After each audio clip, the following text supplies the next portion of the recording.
اعوذ باللہ من الشیطان اللعین الرجیم بسم اللہ الرحمن الرحیم۔ السلام علیکم یا علی مدد۔ مومنین و مومنات کی خدمت میں خصوصی طور پر زمانے کے امام اجل اللہ تعالی فرجہ شریف کی بارگاہ میں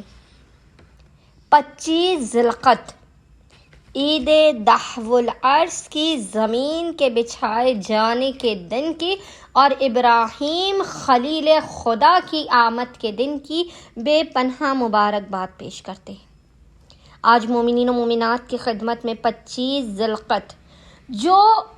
سال کے جو 4 بزرگ ترین عیدوں والے بڑے دن ہیں، ان میں ایک دن جو شمار کیا جاتا ہے وہ 25 ذی القعدہ کا عید دحو العرس کا دن شمار کیا جاتا ہے۔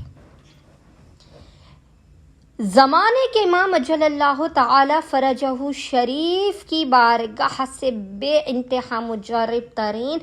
ایام عید دحو العرس کا مجرب ترین عمل صاحب العصر والزمان اجل اللہ تعالی فرجہ شریف لے کر آئے۔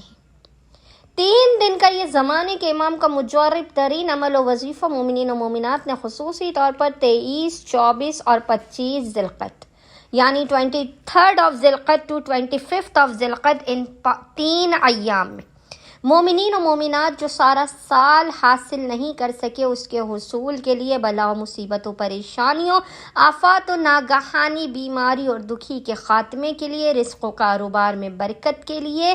اور خداوند متعال کی بارگاہ میں صاحب عزت و سرفراز ہونے کے لیے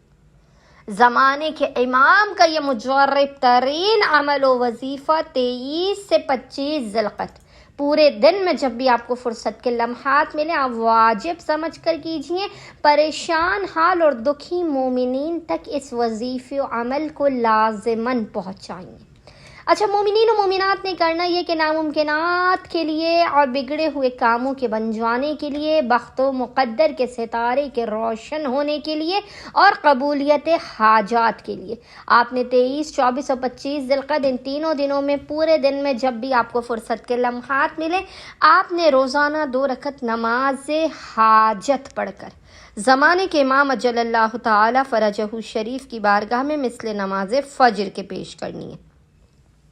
2 رکعت نماز حاجت تینوں دنوں تک پڑھنے کے بعد آپ نے مصلی ہی پر بیٹھ کر بنا کسی سے کلام کیے، بنا مقام سے حرکت کیے ایک تسبیح 100 ٹائم 100 مرتبہ سورہ قدر انا انزلناہ کی تلاوت کرنی ہے اور اس کے بعد پیشانی کو سجدگاہ پر رکھ کے آپ نے 100 مرتبہ کہنا ہے یا صاحب الزمان ادرکنی ولا تہلکنی۔ 100 مرتبہ پیشانی کو سجدگاہ پر رکھ کر آپ نے سورہ قدر کی تلاوت کے بعد 100 مرتبہ ہی پیشانی کو سجدگاہ پر رکھ کر کہنا ہے